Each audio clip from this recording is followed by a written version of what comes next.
নমস্কার, welcome to মনুস kitchen. দেখেন আজকে আমি নিয়ে এসেছি, এটা আমাকে এখানে শাল বড়া বলে। আর আজকে আমি এই বড়ার রেসিপি বানাবো। আজকে এই বড়া রান্না করবো। এই বড়াটাই এখনই পাওয়া যায় বর্ষার টাইমে, আর এই মাসে বেশি পাওয়া যায়।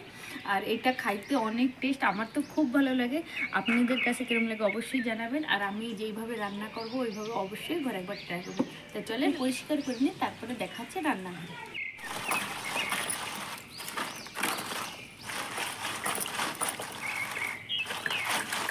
এই বড়াতে অনেক মাটি থাকে, এরকম বাঁশের চালন কিংবা এরকম ইসেতে ঘষে ধুলে জলদি পরিষ্কার হয়ে যায়।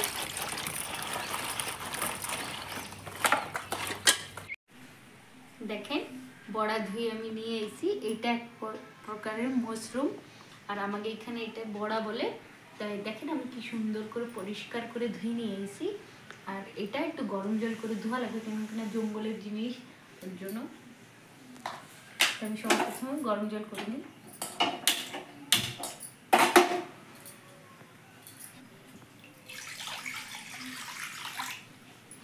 জলটা গরম হতে হতে এদিকে আমি আদা রসুনটা বাটি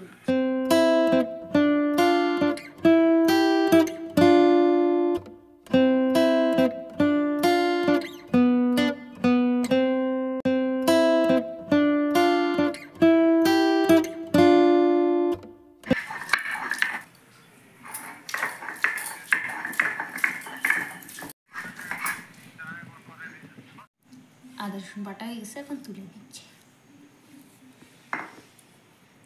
আদা রসুনটা বাটতে বাটতে দেখেন জলটাও গরম, জলটা নামাবো এখন।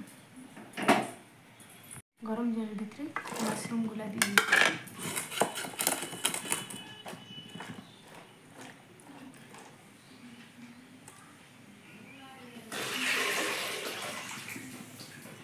দেখেন মাশরুমটা তো গরম জলে অবশ্যই ধোবেন। আর যদি আপনারা এই উপরে ছিলকাটা ফেলাই দেন তাহলে আর গরম জলে ধোয়া লাগবে না। আমি উপরে ছিলকাটা ফেলাই দিই। কড়াইতে দিয়ে দিচ্ছি সরষের তেল। এটা গরম জল দিয়ে ভালো করে ধুয়ে নিয়েছি, এখন কাটিয়ে নেব। দেখেন এইভাবে কালা হয়ে গেলে ভালো না, এগুলো আমি ফেলাই দেবো। এই যে এইগুলা ভালো, এই যে সাদা।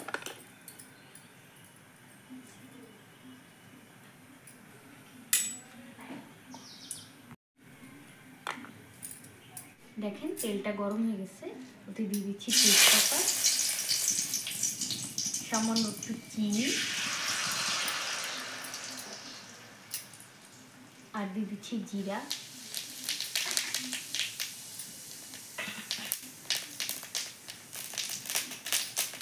বড় একটা পেঁয়াজ কেটে দিচ্ছি,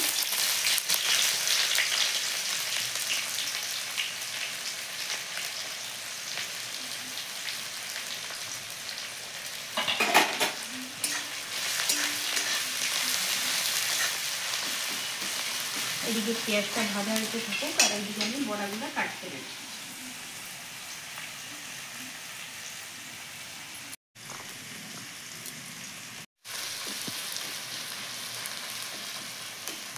দেখুন পেঁয়াজটা লাল লাল করে ভেজে নিচ্ছি। এখন আমি এর ভিতরে দিয়ে দেবো আদা রসুন বাটাটা।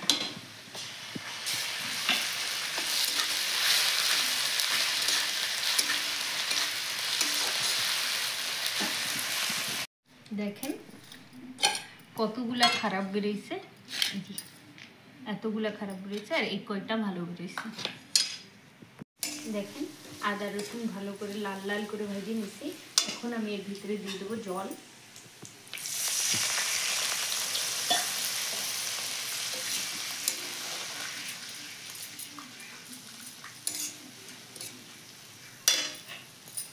এর ভিতরে দিয়ে দিচ্ছি টমেটো,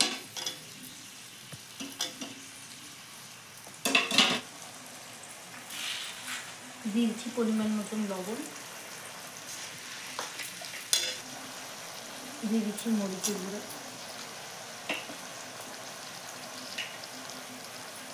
ধনের গুঁড়ো,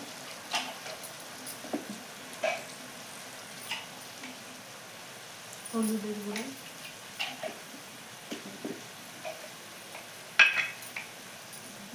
জিরের গুঁড়ো, ভালো।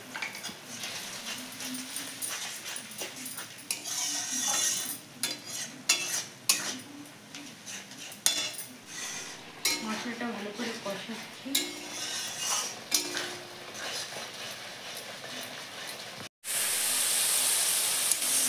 দেখেন মশলা থেকে তেল ছেড়ে গেছে। এখন আমি এর ভিতরে মাশরুমটা দিয়ে দিচ্ছি আর দিয়ে দেবো দেখেন ছোট ছোট করে কাটে রাখছি আলু দিয়ে দিচ্ছি।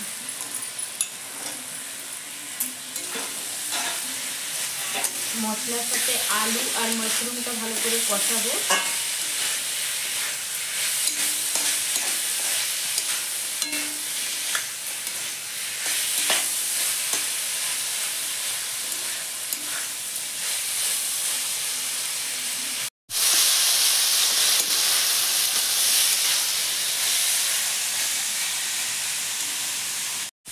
মশলা দিয়ে ভালো করে মিক্স করে নিচ্ছি, কিছুক্ষণ এমনি ভাজি। এখন কিছুক্ষণ ঢাকনা দিয়ে ঢেকে দেবো, আলুটা আর মাশরুমটা ভালো করে সিদ্ধ হয়ে যাবে।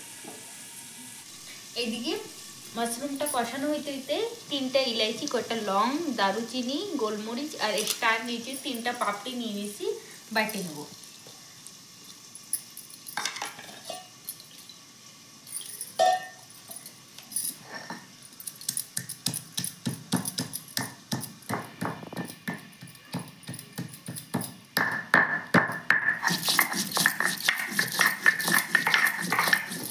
দেখেন গরম মশলাটা বাইটে নিচ্ছি আর এদিকে দেখি কি অবস্থা।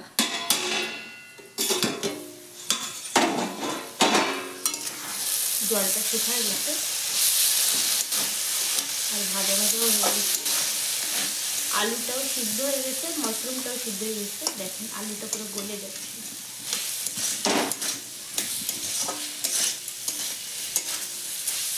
কালারটা কি সুন্দর আসছে, অনেক সুন্দর কালার আসছে। আমার কাছে তো ভীষণ ভালো লাগে, কার কার ভালো লাগে অবশ্যই কমেন্টে জানাবেন।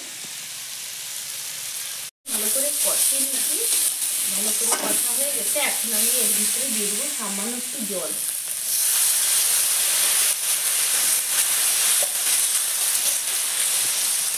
আমি এগুলো মাখা মাখা মতো করবো, বেশি ঝোল দেবো না।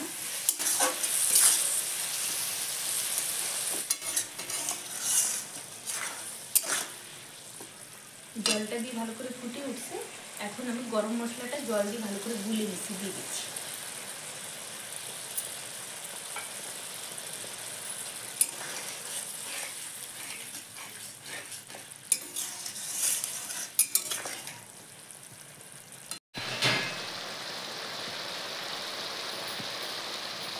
হয়ে গেছে, আমি এরকমই একটু গ্রেভি মতন রাখবো। এখন নামা দিচ্ছি।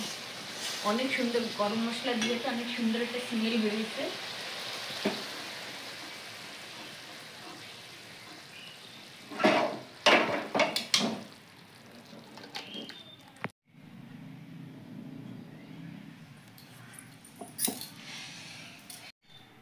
দেখেন আজকে রেডি হয়ে গেছে আমার বড়ার তরকারি।